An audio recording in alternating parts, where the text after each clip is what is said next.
Hello, and thanks for joining me. My name is Jeff White, and I'm a CPC, Certified Professional Coder. And I am currently enrolled in the AAPC's CPC-I program. I know that's a lot of letters. CPC-I is a Certified Professional Coding Instructor. And what I'll be able to do, hopefully, when I attain my certification, is go out into my community and teach people how to code utilizing the AAPC's curriculum. And at the end of my class, I can let people sit for the certification exam. And that excites me. Why? Well, let me tell you. I've been a certified coder for the past 8 years, and I have been in the health information management field for, over a decade now. And I can tell you from my experience that gaining that CPC certification was the best professional decision I've ever made. And so it excites me to be able to offer that opportunity to other people in the community. People that may be looking for a career change or are looking for the next step in their career, right? The CPC is perfect for both of those type of people. So that's why I'm excited to be doing this today. Why am I giving this speech? Well, speech, whatever you want to call it. Part of the AAPC's CPC-I program is giving a lecture and hopefully showing that I have the skills to communicate some information about coding to people. Okay? I also had to do an online course and sit for a written exam, which was so fun and very hard. And so this is the last hurdle, and I'm so excited to be doing this today with all of you. Right? Okay. For the past 3 years, I have been an adjunct instructor at Pulaski Technical College here in North Little Rock, Arkansas, teaching an intro to CPT class. Okay? And what I have learned over those 3 years, teaching a wide range of students, meaning students that have some experience in the CPC world. Nobody has been certified, but maybe they're coding, looking to get certified, or they currently work in a clinic somewhere and are interested in the coding side of things. All the way to people that have zero experience at all in the healthcare field. And again, over those 3 years, I've noticed some parts once we're going through the CPT book, because we go cover to cover, that consistently cause problems with everybody. One of those being evaluation and management code selection. So that's what we're going to talk about today. Okay? So first, let's start talking about what exactly the E&M code is. And for future reference, I will probably say E&M code instead of evaluation and management code from here on out. All right, next slide. So what are evaluation management codes? If you have some experience with them, then you know that they're the codes we use to capture the physician or provider's expertise and the time it takes for them to evaluate and manage a patient. Make sense? E&M, evaluate and management? Cool. There are 2 ways to come up with an E&M code. There's time-based and then there's element-based. Okay? Time-based, which we're not really going to discuss today, is based on if the provider is spending more than half of their time with the patient in counseling and coordination of care. Okay? And then they have to document it a certain way in order for you to choose that code. I love time-based billing. It's pretty easy, right? But the majority of evaluation and management codes that you're going to find, especially in family practice, or really anything, is going to be based on our elements. Okay? So, evaluation management codes, the main 3 elements we're looking at: history, exam, and medical decision making. History, broken up into 3 different areas. The HPI, history of present illness. That's where we're looking for location and duration, associated signs and symptoms, those things, right? into the exam, the physical exam, where the physician is, going organ system to organ system or body area, examining those areas, documenting any kind of findings they see. Okay? And then we have medical decision making, which is where the physician weighs the diagnosis with the tests that they ordered, and then the patient's level of risk all goes into making up the medical decision making. Okay? Now, am I going to teach you how to do that today? No, because that's going to take a little bit longer than what we have today. But assuming you already know all that, let's move on. Okay. So here's where things get a little tricky. All right? There are 4 different levels for each of our evaluation and management elements. Okay? History and exam have the same titles of their levels. Medical decision making, for whatever reason, has different names. Okay? But with history and exam, you have problem focused being your least documented portion. Okay? Expanded problem focused is the next up. Detailed is the next up. Then comprehensive being your highest level of documentation, pretty much. Okay? So you got to think about it that way when you look at this table. That first line underneath our heading, our headings, where we have problem focused, straightforward. That's your lowest level. Okay? That's your baseline. And then as you move down to expanded, problem focused, detailed, comprehensive, low, moderate, and high, okay, you're actually getting higher on a hierarchy level. Okay? You're getting more important as you go down. So let's remember that, because that's going to come into play a little bit later when we start talking about actual code selection. Excuse me. But yeah, so history exam, all 4 levels, the same titles. Okay.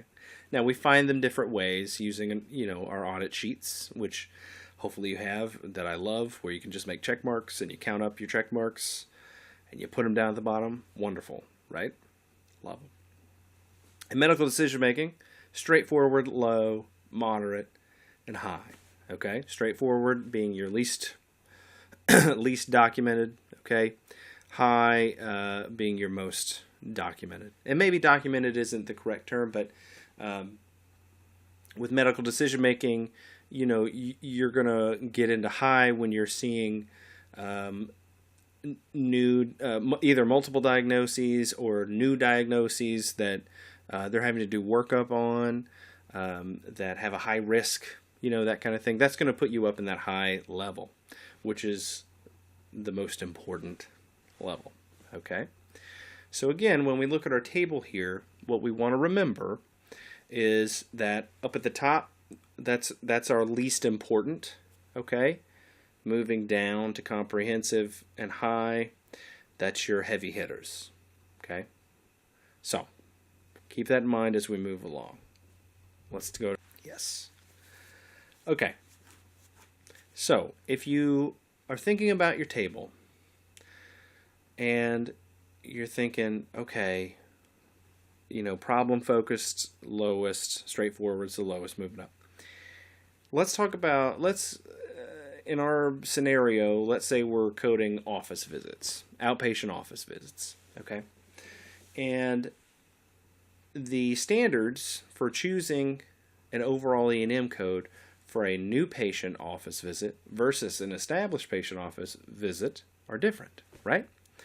In your CPT book, if you can turn to that section, the 99201 to 99205, which are your new patient outpatient office visits, it says 3 of 3 elements must meet the level of bulleted items. That's what I say, but that's what it says too, okay? Must meet. And meet is capitalized here, and we'll talk about that in just a second, okay? For an established patient, only 2 of 3 have to meet, right? The level of bulleted items. Let's talk about meet versus match. because I think that is the crux of the problem when it comes to overall evaluation management code selection. It's meet versus match. When my students see that a new patient has to have 3 of 3 and established has to have 2 of 3, they think that it must match exactly. So those 3 bullet points in there have to say exactly what they find. And if it doesn't, they don't understand what overall code to select. Okay? Same goes with established. They audit their note and they come up with their 3 levels. Okay? And then they go and they look at the book that has the 3 bulleted items. Well, if those things don't match up, if there's 1 or 2 that are different, they get confused. Okay? And so I think that is going to be a problem with new coders. It's going to be a problem with people trying to learn how to code. Okay?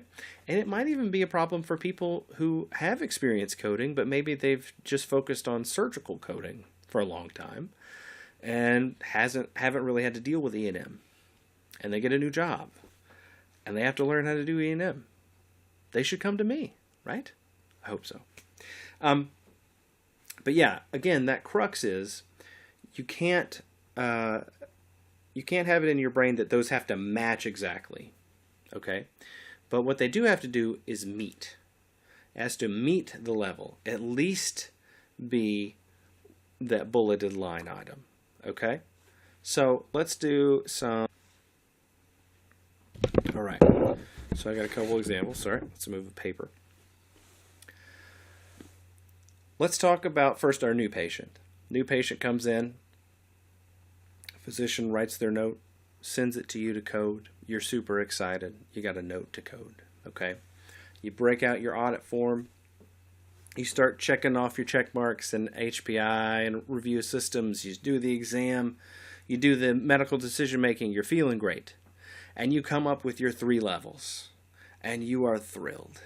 Okay? Because you got through what you think is the hard part. And this new patient has a comprehensive history, a detailed exam, and a high medical decision making. Wonderful. We found our 3. So we need to go look for it. Now, if we remember, for new patients, 3 of 3 have to meet. Right? Don't have to match. 3 of 3 have to meet. So, if you look at your table there, and you look in your book, let's see, comprehensive history. What has a comprehensive history? Well, 99204 has comprehensive history and 99205. So, we're looking at those, right? We have detailed exam. Well, do 99204 or 99205 say detailed exam? No. Doesn't say detailed exam, so I don't think that's what the answer is. Okay, and then we have high medical decision making, right? Well, 99205 we see has high medical decision making in our book, but it also says we need a comprehensive exam. So that's where we're having a problem, because we've got a match and we've got a match, but these don't match. So what do I do? Here's what you do. Okay, if you think about it in terms, not in matching, but in meeting.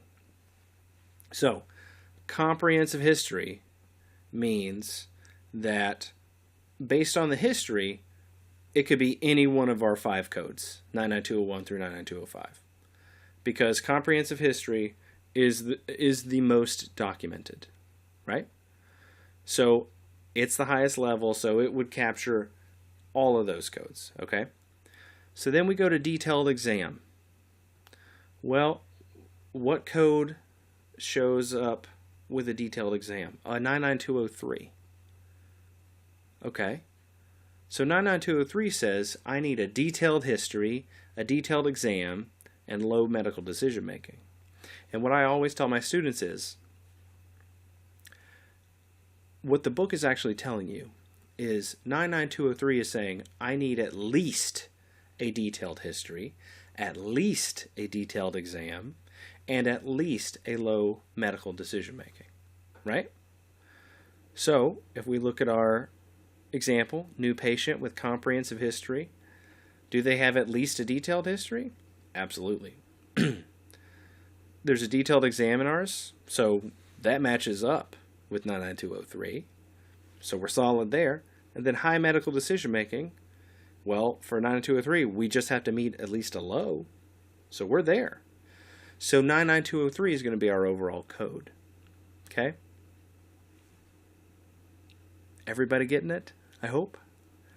All right, let's do an established patient. Okay. Established patient comes in.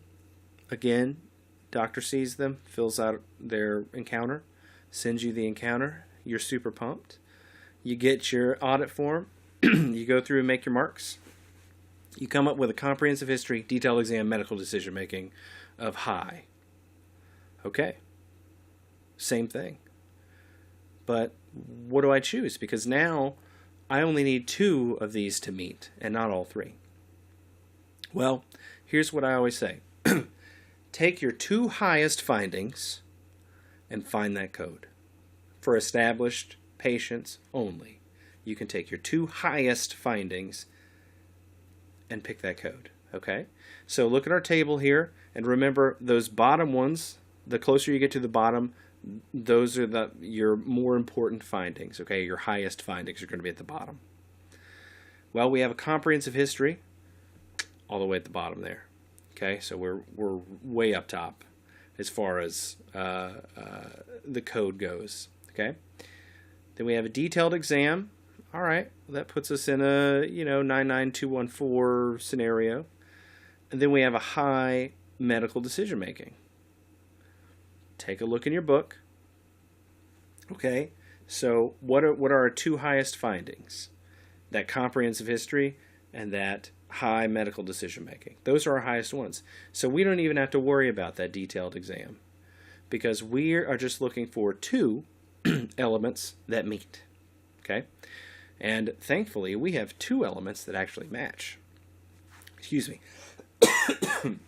A comprehensive history and a high medical decision making, which would put us at a 99215. So with the same exact findings, we get 2 different levels based on new patient or established patient, right? Go to our next slide. So we get a level 3 if it's a new patient, and we get a level 5 if it's an established patient. Make sense? Okay. So just remember, when you're getting to the finish line there, when you have your 3 elements, if you have an established patient, just look for those 2 highest levels, the 2 most important, okay? Think back to our table where it's got it all listed out, and those ones lower, more important, okay? So pick your 2 most important ones, and then go in your book and find which one matches up with it, okay? For new patients, since all 3 have to meet, an easy way to remember, take a look at that table, find your lowest finding, whatever it is.